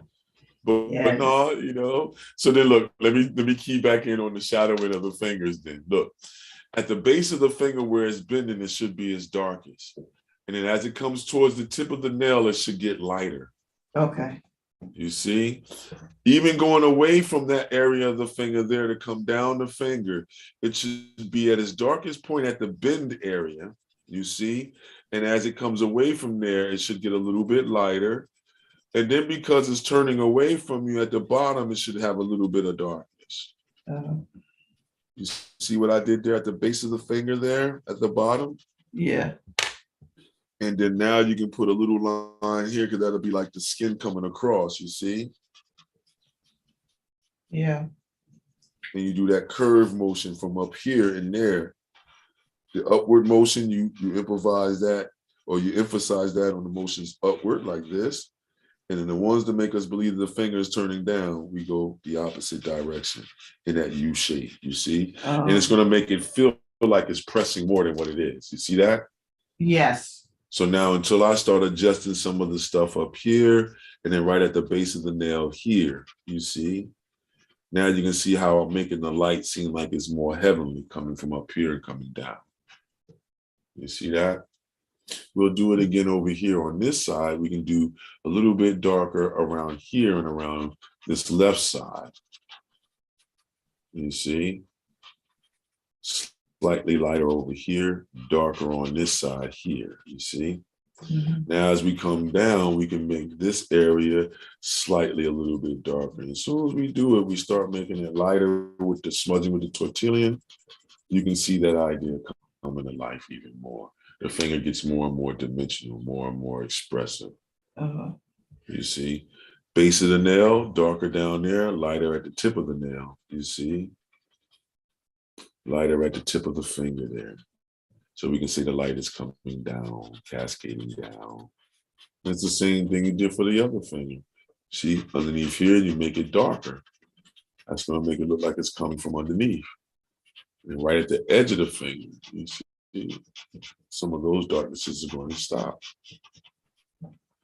You see, same thing over here, except for now I wouldn't do it on the left side here. I would do it more on the right side here.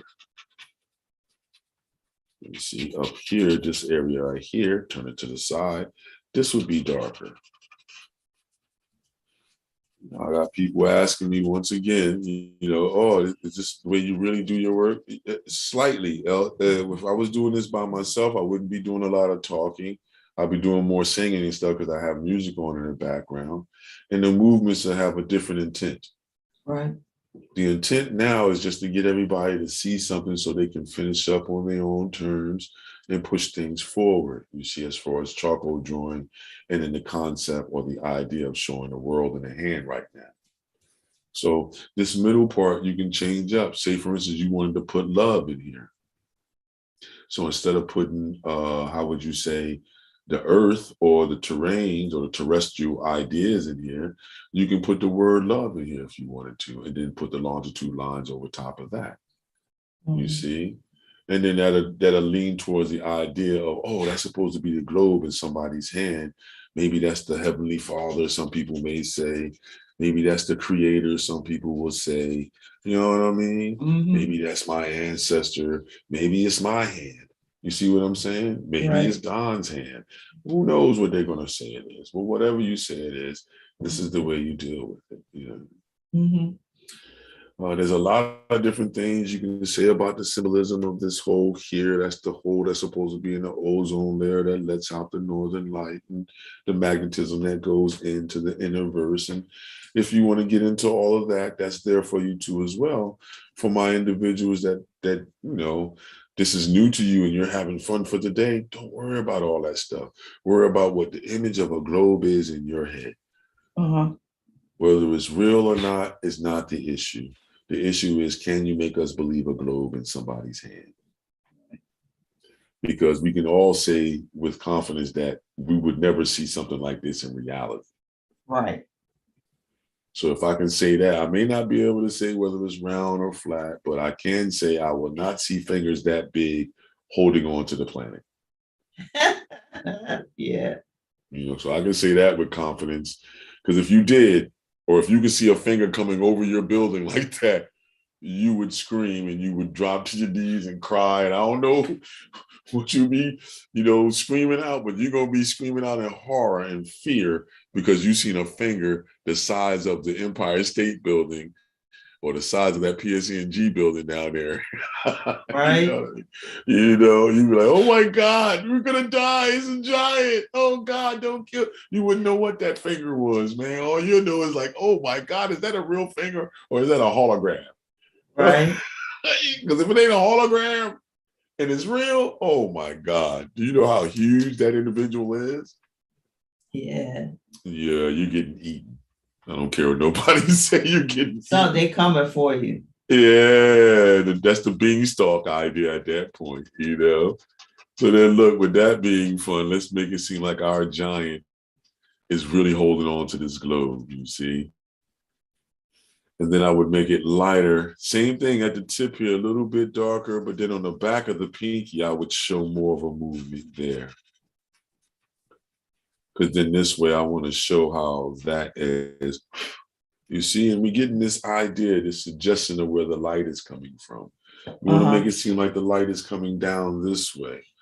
So what's going to happen is literally it's darker in these areas here, but notice how my latitude line and my longitude lines are still there.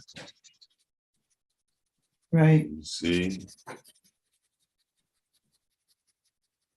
You see how we're gradually making it lighter, darker, so that light can be focused in a certain area, you see? It'll pretty much start looking like how those drawings used to be in the movies back in the 30s and 40s, especially the 50s, where they were doing a lot of manipulating of the film and doing drawings in pen and ink and stuff like that. You see? And now you bring it around here, same way. Look what I'm doing, and I'm using that curved motion, everybody. Can you use a paper towel? Yes, you can use a paper towel to do this.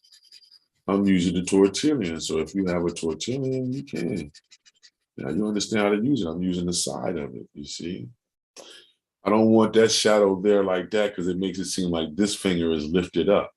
So now I bring that tone right to the edge of that finger. And now it doesn't feel like that finger is floating, you see? Yeah. So be careful where you put your dark spots at because you can make us think that something is floating that's not. Right.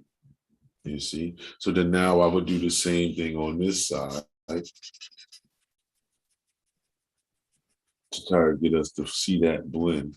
Because as we get up towards this part, it starts to curve and get lighter. That's how you know it's getting lighter because the curve is there. So anywhere it's dark, the light can't get there. That's what lets you know that's a curve.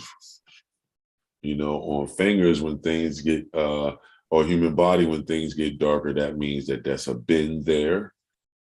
Or it may be that the item on top is coming forward so the light can't get down, i.e. your chin and underneath of your chin. You see, things like that.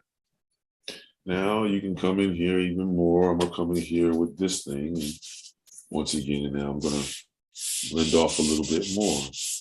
You see, and I can come in here with my little, how would you say, eraser blender now. And really make us understand it. Notice how I didn't use an eraser yet either.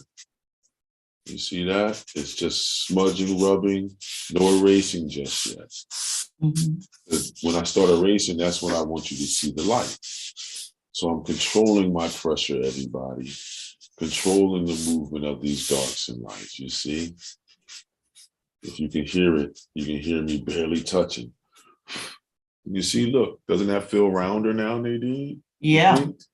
Yeah, buddy. Yeah, buddy. All right. I don't want my camera to run out on me. Oh, well, we still got 2 blocks of energy left.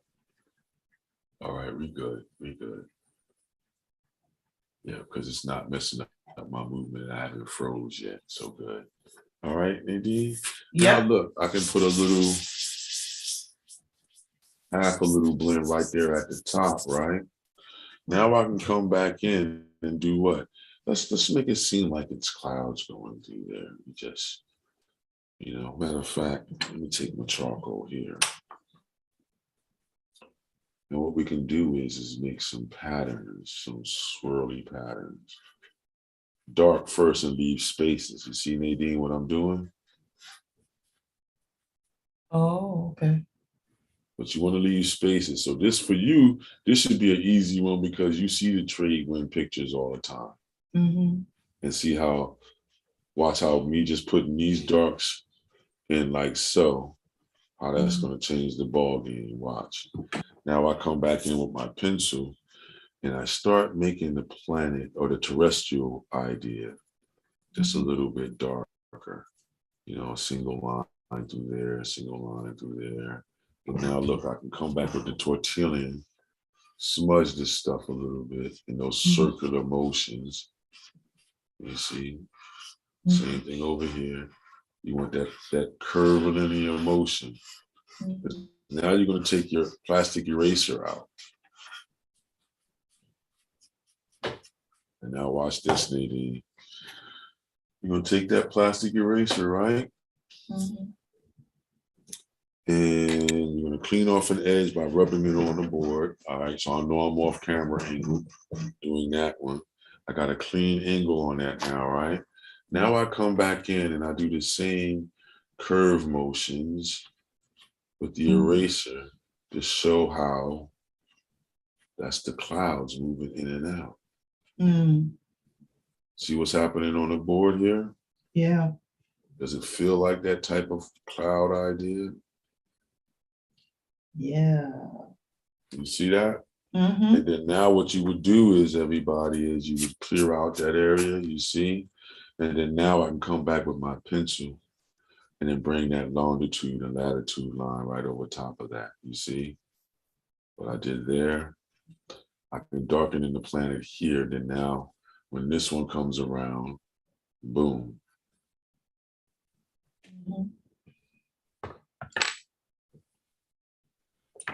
You see, and then now I bring that line all the way through now.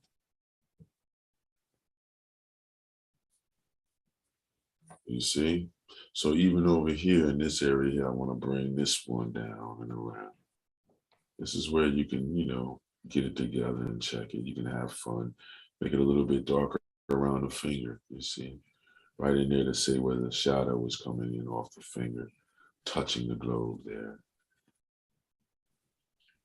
What's up, Juan? What's going on, Juan? Yeah, you see what's starting to happen, everybody? Yeah. All right. So then now even in here, I would do the same thing, but then now you can do that feeling all around, you see? So then now in your terrestrial plane, you can bring some of that through now. In between your clouds now to show where the South American and North American idea is.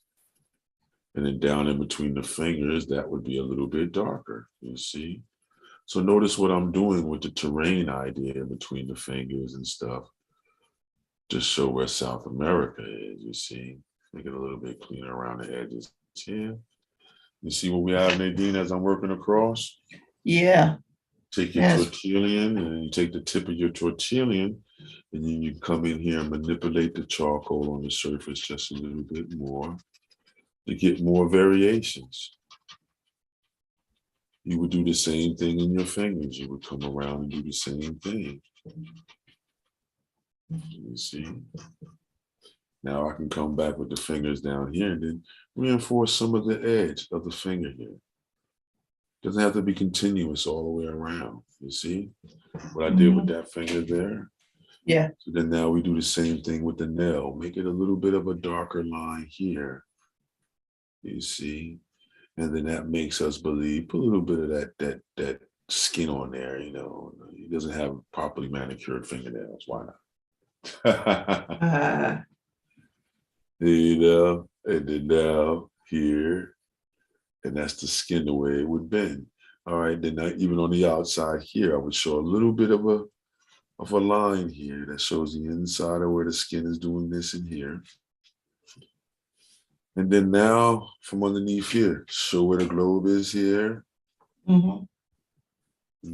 Suggestive. We're not worrying about if you believe whether or not it's a globe or not. I'm not worried about that. We're worried about trying to make you believe it's a finger. You see, and in this way, now we do curve motions to show that darkness on the side. We leave a little bit of a gap there. And then look what starts to happen. We have finger there, you see? See that, Nadine? Yes. And then you just come back and you smudge and rub just a little bit the same way. Smudge and rub. Yeah, and then you would come back and erase the same way. You see? I want to show that because it's what, 11:58, I believe? Yeah. I think it's around about that time. Yeah, so then that's what I'm saying, everybody. You would do this to each finger. And you would start working the darks and lights on your globes the way I did over here to show us the texture that may be on the earth, you see. You can play with the idea more of how the clouds are moving and the trade winds and things like this. You see that's going across the planet. So, and then you can come in here and just really improvise it more because you already know where your continent is. Your continent that you made is, if you made the same one I made, is America. So, we put Florida over here, and then now this is where you come in and you tighten it up a little bit and put a couple of extra strokes that may look like mountains or whatever because it's far away.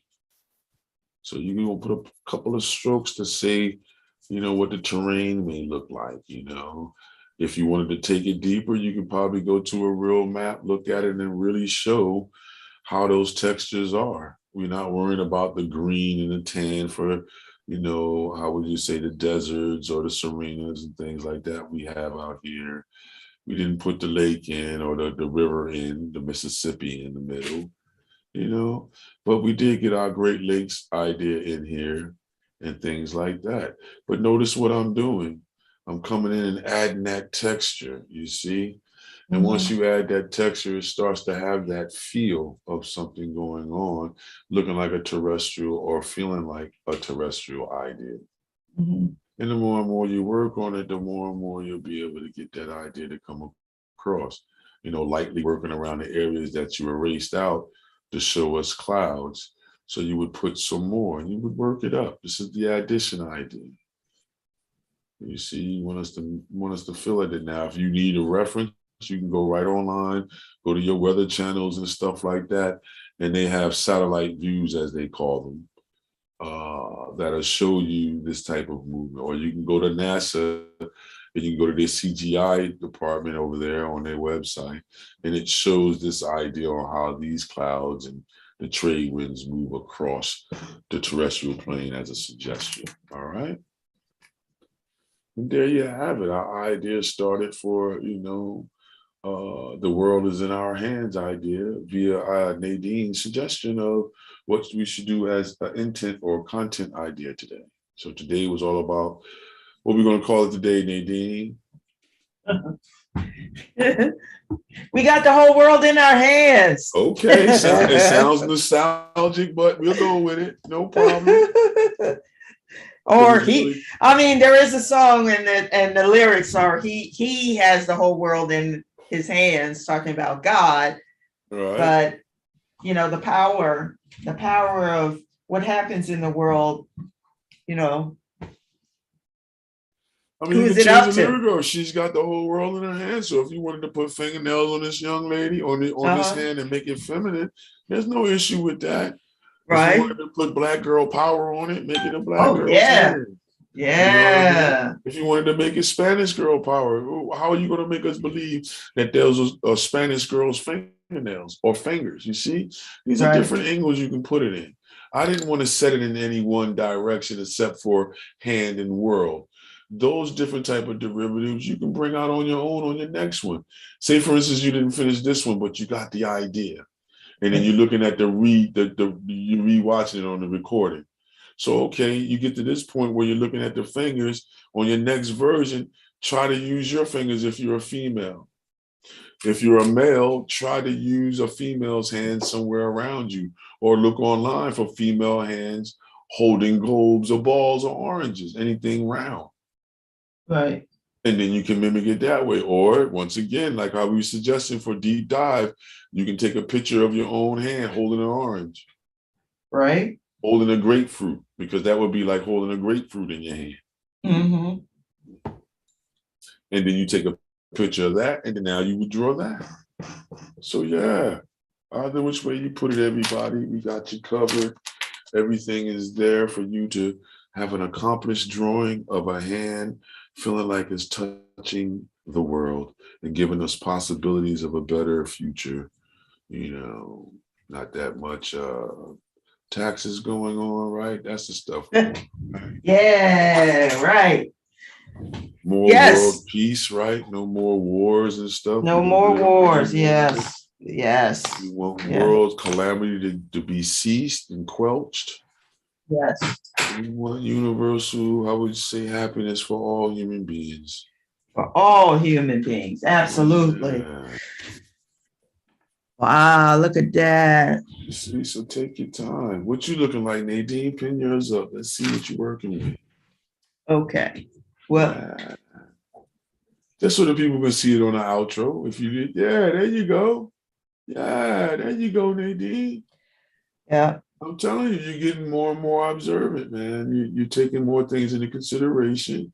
Mm-hmm. You're not worried about being perfect no more that much. I can tell now. You're not really worried about perfection. You're worrying about the intent, the what is.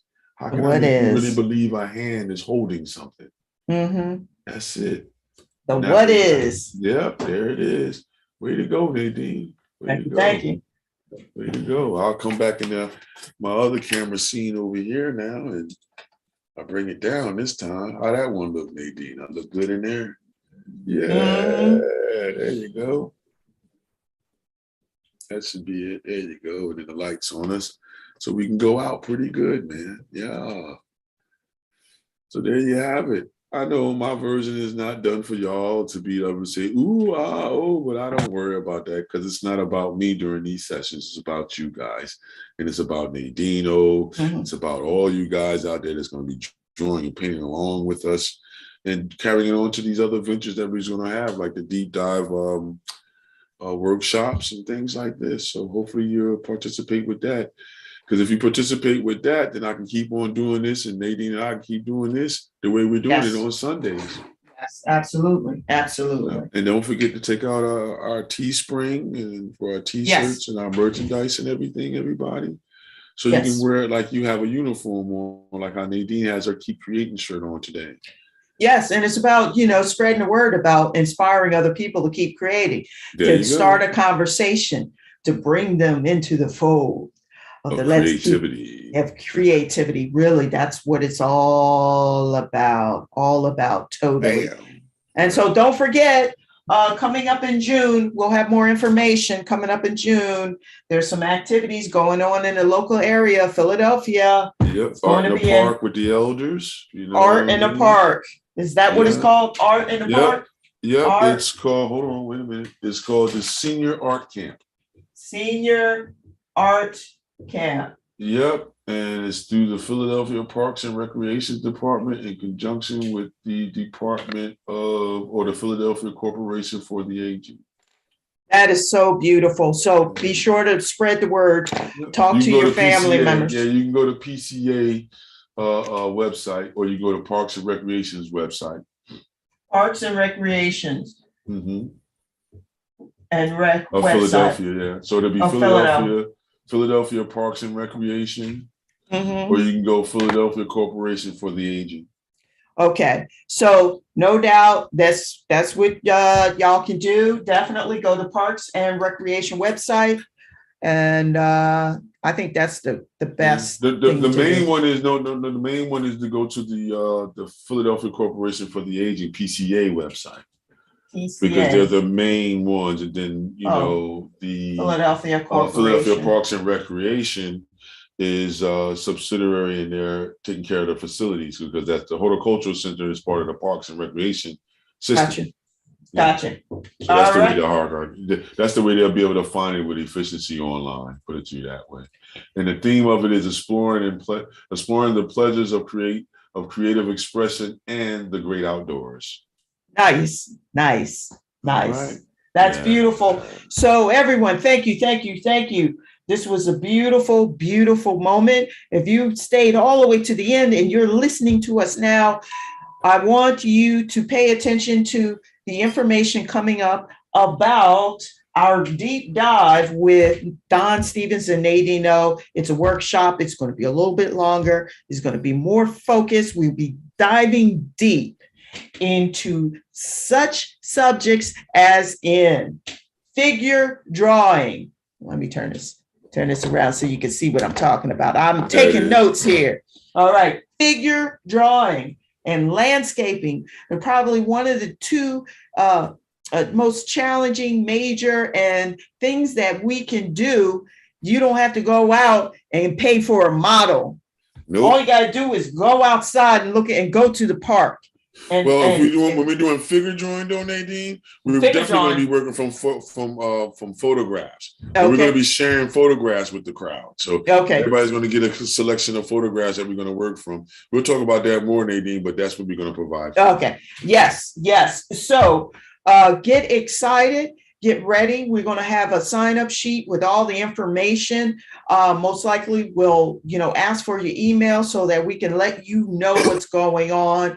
There will be a small nominal fee, and that is because we'll be using, a lot of this stuff to bring this to you, and have these group sessions cost money, so that it will be a nominal fee for, I think we're going for a 3-hour. 3-hour workshop. 3-hour workshop. Workshops on certain things. Yes. And each modality, like how you said, each week or each workshop that we do, we're not going to be doing it every week. Hopefully we can build up to that. Yes. But we're going to be doing at least 2 workshops a month. And we'll do different things for each one. So I know it's based upon what people ask questions about. A lot of people want to learn how to draw faces. So that's why I said figure drawing, because we can go into a modality where we can do 5 to 6 sessions where we just base it on how to draw a nose, how to draw eyes, how to draw the face, how to put it all together. Yes. We can do the same thing with the human body. Have 6 sessions where we talk about how to draw the hand, the arm, the torso of the body, and then how to put it all together. So that's what we're going to be doing with Deep Dive. Okay, so stay tuned for that. We'll be talking more about that. That's going to be a little bit different than what we do on Sundays, because this is more laid back, more, just whatever you have. We'll be talking about the materials that you bring to the table, and you'll know exactly what you'll need. Yep. All right. We'll be starting off with just charcoal drawing and drawing, everybody, just to get you going. Pretty much like what we did today. We'll be starting off with that first. Yes, definitely. We'll be moving into the wet mediums and color and stuff like that, but we're always going to start off with drawing. That's just how Don believes. Drawing is everything. So drawing is everything. Yes, definitely. Art is everything. All right. Yeah. All right, everybody. Thank you very much. This was a beautiful, beautiful time for creating. Thank you, Don. You are amazing. Thank you, everyone. Thank you for everyone watching. Do, Nadine? You forgetting what we got to do? No, I'm not forgetting. What our T-shirt says. What did your T-shirt say? No, we coming to it. We got to keep creating, everybody. Keep creating and pass the word. Art is everything. See you next. Here's another line, everybody. Art is life and creativity is in the soul. Bang. There you go. Art is life and see, I gotta write that down. Yep. Art is life. Art is life. Creativity is in the soul. And creativity is in the soul. Yep, that's another one of my lines that I use. All righty. Thank you, everybody. You are awesome. We'll be seeing you in Facebook group later on this week. Yep. Keep creating. All day. All day. All day.